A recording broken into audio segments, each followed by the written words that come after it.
Welcome back! Today I'll show you every partner available in the playtest. Starting with the strikers, we have Douglas. He gives you an attack buff and a damage buff in your first turn.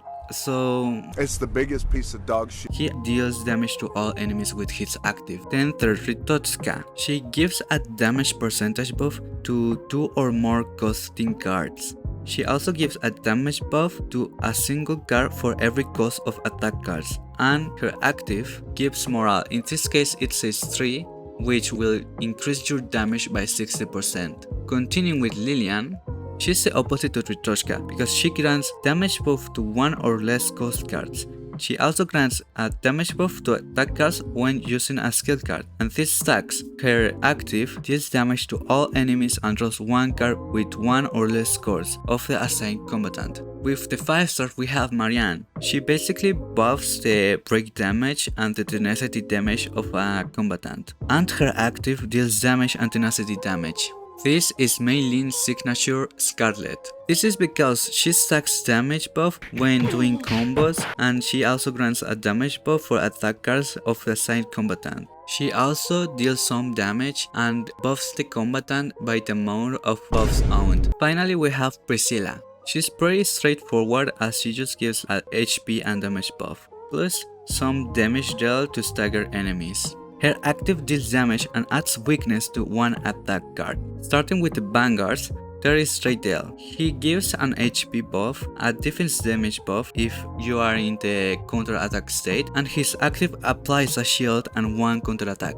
Now Rachel. She buffs the shield gain. She auto-talks like a chance of gaining counter-attack when gaining shield, and her active applies shield and draws a card. I'm not even gonna try to say her name. She grants a defense buff and a damage buff when hitting vulnerable enemies, so I think she's great for Magna.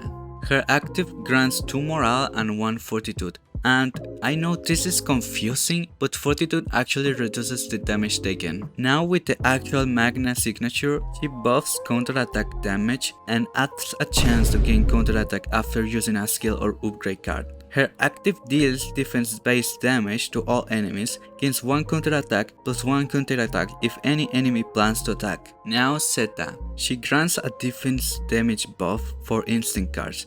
He also grants defense damage and shield buff for celestial cards, which make her the best in stock for Caliph, and her active deals defense based damage and draws 1 highest cost card. Don't forget about Aisling. She grants an HP and shield buff, defense damage buff when gaining counter attack, and her active applies a shield and retains some of it at the end of the turn. Starting with the Rangers, we have Nakia. It gives an attack buff, a damage buff when an ally defeats an enemy, and his active only deals damage. Now Rosaria, on the other hand, grants an attack buff, chance to gain morale when using an upgrade or skill card, and draws X amount of cards. Continuing on, we have Daisy.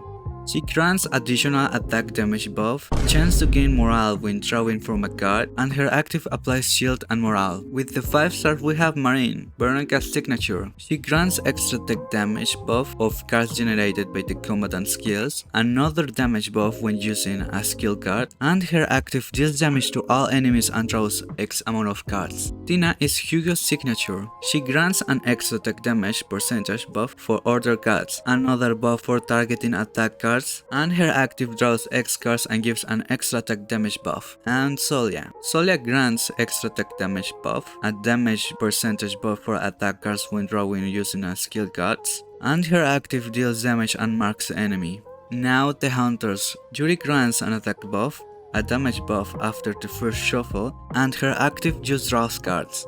Karoti is a little bit interesting. She grants a damage buff for attack cards, another damage buff for attack cards when generating a card, and her active grants a damage buff for generated cards for this turn. Now Akar, I think he's pretty good. He grants a damage buff for bullet cards, a damage buff for bullet cards when landing a critical hit, and for 1 turn he applies a critical chance buff. Some say this is Renoa's signature partner. She grants a damage percentage buff for attack cards if there are X cards in the graveyard, another damage buff for attack cards when discarding a card, and her active deals damage plus more damage by the number of cards in the graveyard. Janet is Luke's signature. She grants a critical chance buff on cards costing 1 or less.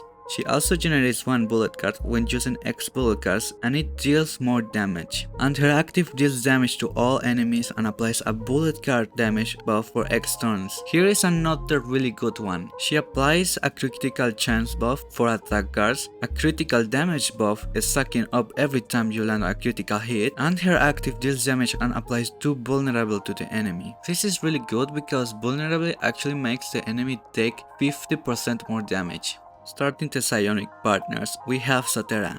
She grants an attack buff and recovers some HP at the end of the battle when injured, and her active use gives shield. Then there's Eloise. She grants a damage buff for attack cards, a damage buff for attack cards when exhausting or generating a status ailment card, and her active is apply 1 weaken to a random enemy when exhausting cards from X turns. Bria decided to be lore accurate and be Kairon's partner. She's tailor-made for him because she gives a stacking damage buff for attack cards when generating a card, a damage percentage buff when generating a status ailment card for the first time, and her active exhausts all ailment cards of the battle and gives a damage percentage buff for each exhausted card for X turns. This includes the draw pile and the graveyard pile. Finally, we have Antea. She grants an HP and damage buff, also a damage buff for attack cards when generating a card for X turns, and her active deals damage to all enemies and applies vulnerable to the enemy. Finally, we have the Controller Partners, starting with Yvonne. She grants a defense buff, recovers HP at the end of the turn if the assigned combatant didn't use an attack card.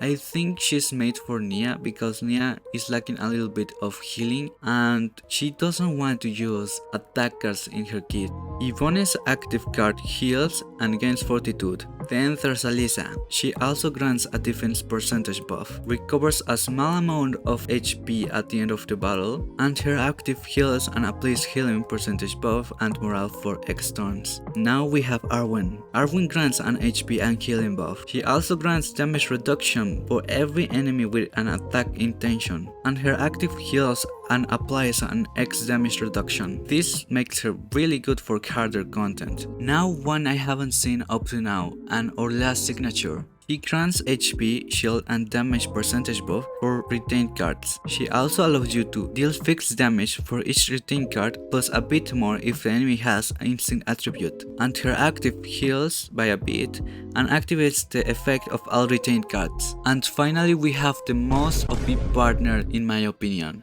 Nyx. She grants an HP and healing buff. She also grants a damage deal percentage buff for all allies when drawing with an ability. This could make her really good with Cassius. But that's not all. The best part about her is that she discards up to 3 cards and draws the double with her active. I mean, what else do you want? And those were all the partners available in the playtest. I actually wasn't able to try most of them because I didn't pull for the partner banner, but some of them feel really good and game changers, so I recommend you pulling for at least one of them. Man, I don't know where the ghosts are at, bruh. I can't find them.